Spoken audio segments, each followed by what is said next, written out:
In 2020, Americans will celebrate the centennial of women's suffrage, which came with the ratification of the 19th Amendment to the U.S. Constitution on August 18, 1920.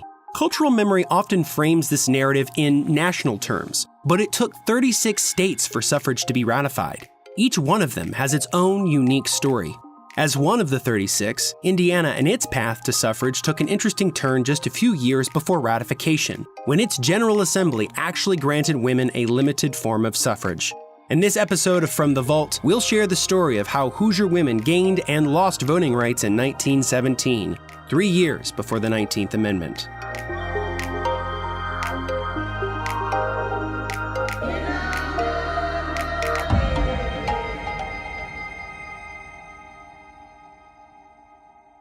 In the fall of 1916, Hoosier voters elected a new Republican governor, James P. Goodrich, and installed a Republican majority in the Indiana House and Senate. This political transition gave Indiana leaders in the women's suffrage movement a prime opportunity to raise their concerns during the legislative session. Two groups played a key role in this effort: the Women's Franchise League of Indiana and the Legislative Council of Indiana Women, itself a subgroup of the League. The League used its considerable infrastructure and membership to lobby for bills being considered, while the Council developed legislative strategy. One such plan from the Legislative Council, spearheaded by President Llewellyn McWhirter, was to enact targeted bills that would grant women the right to vote in local elections. This proved to be a winning strategy. Two women's suffrage bills passed through the General Assembly and became law in 1917. Senate Bill 77, a bipartisan piece of legislation from Whitley County Democrat Marion H. Maston and Delaware County Republican Arthur D. McKinley, granted women the right to vote for presidential electors, constitutional convention delegates, as well as a wide variety of state and local offices. Senate Joint Resolution 14, introduced by Senator Andrew Beardsley of Elkhart, proposed a constitutional amendment that would delete the word male from the state constitution's voter qualifications. The latter would not be considered for ratification until 1919, but the General Assembly, led by passionate and well-organized women's suffrage activists, significantly moved the state toward equal voting rights for men and women. Within months of the Maston-McKinley Partial Suffrage Act's passage, roughly 30,000 to 40,000 women registered to vote in the state of Indiana. It looked as if women were going to vote for the first time in local elections. But these hopes were dashed by William W. Knight, an Indianapolis resident who filed a lawsuit on August 9, 1917 in the Marion County Superior Court, who cited the law's obligations as a tax burden. As historian Jennifer Kalvaitis noted, Knight's involvement in this case is strange, as he didn't have the financial means to file the suit. She speculates that he may have been the face of larger business and political interests. Either way, Judge John J. Rockford of the Superior Court ruled against the law on September 17, 1917, citing Article 2, Section 2 of the Indiana Constitution, which stipulates that only men over the age of 21 are legally allowed to vote. The suffragists, led by attorney Emma Eaton White, immediately appealed the decision to the Supreme Court. This is the Supreme Court case packet for Board of Commissioners v. Knight, filed with the court in the early days of October 1917. These documents are a part of our extensive collection of Indiana Supreme Court case files. Briefs were filed with the court by October 4th and 8th of 1917, according to court order books. The suffragist side argued that any rights not explicitly laid out by the Constitution under Article 2 could thereby be determined by the legislature. In a brief filed in defense of the act by White and Catherine W. McCullough, the women attorneys challenged the merits of Knight's lawsuit, as well as outlined how states like Kansas and Illinois granted women suffrage in some elections despite similar language in their constitutions. This is why a partial suffrage bill seemed more than reasonable, as it allowed women the right to vote in specific local elections. Knight's attorneys argued that since Article 2 explicitly designated voting rights to men, it should be broadly interpreted to mean that women could only be granted the right to vote by an amendment to the Indiana Constitution and not through legislative action. Oral arguments were heard just a few days later on October 9th. The mood of the public during the court's deliberation of the case was one of uncertainty, as the South Bend News-Times reported. It is pointed out that if the decision is held up until a few days before the election, the News-Times declared, great confusion will result. If the Supreme Court reversed the lower court's decision, ballots for women would have to be prepared on very short notice. If it affirmed the decision, women would have to be removed from the registration books. This would be a long task. Ending such uncertainties, the Indiana Supreme Court handed down their decision on October 26, 1917, ruling the partial suffrage law unconstitutional. Chief Justice John W. Spencer wrote the majority opinion.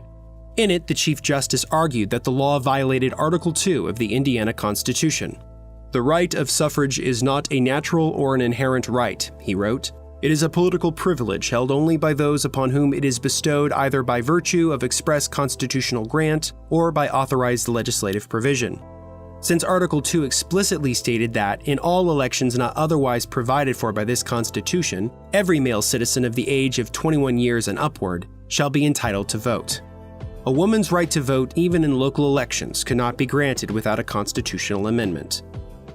Justice Moses B. Larry, in a concurring opinion, agreed with the majority but stressed the historical record of the Constitution. The 1816 and 1851 constitutions only granted suffrage to men, and an 1881 amendment to Article 2 added further residency requirements to voters. Thus, local elections were just as much under the auspices of Article 2 as statewide and national elections. This essentially nullifies the Partial Suffrage Act.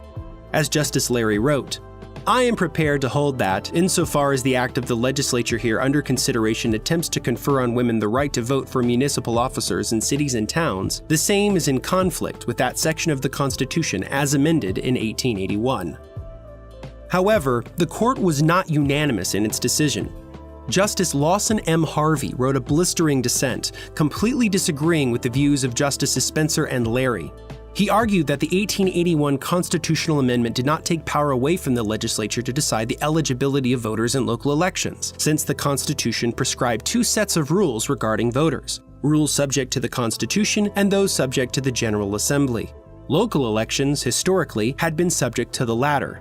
As he wrote, "This long continued and consistent construction of the Constitution, to the effect that the people thereby delegated to the legislature power to name the qualifications of voters at town elections, was not at any time or in any manner questioned by the people, by any branch of the state government, or by any litigation to which my attention has been called, or which I have found, and it thus has the force of positive law.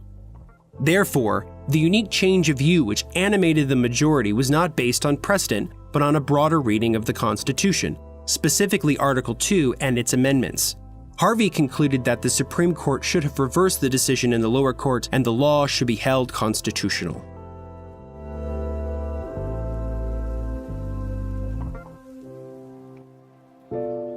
While the supporters of women's suffrage lost a major battle in Board of Commissioners v. Knight, the case had shown the complex and often contradictory legal ground that only allowed male suffrage. The tides of public opinion were shifting, and fast. President Woodrow Wilson endorsed women's suffrage in 1918, and Indiana passed a law in 1919 granting women the right to vote for presidential electors. Once that happened, it was only a matter of months before the Susan B. Anthony Amendment, known today as the Women's Suffrage Amendment, was ratified by Indiana on January 16, 1920.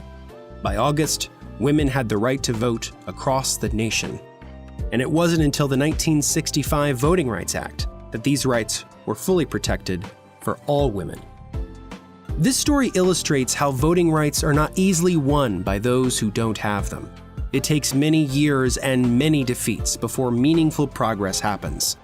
The suffrage activists in Indiana developed an ingenious plan to provide voting rights to women in some elections, and even though the Supreme Court struck it down, their efforts showed how potential victories could be possible. They showed that the price of citizenship is paid by those who struggle for representation.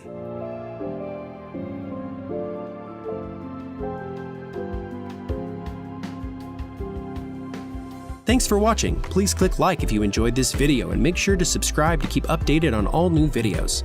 We also want to give a special thanks to Jennifer Kalvaitis, whose research on this case greatly informed this video. Finally, leave a comment or a story idea for a future episode. We want to hear from you.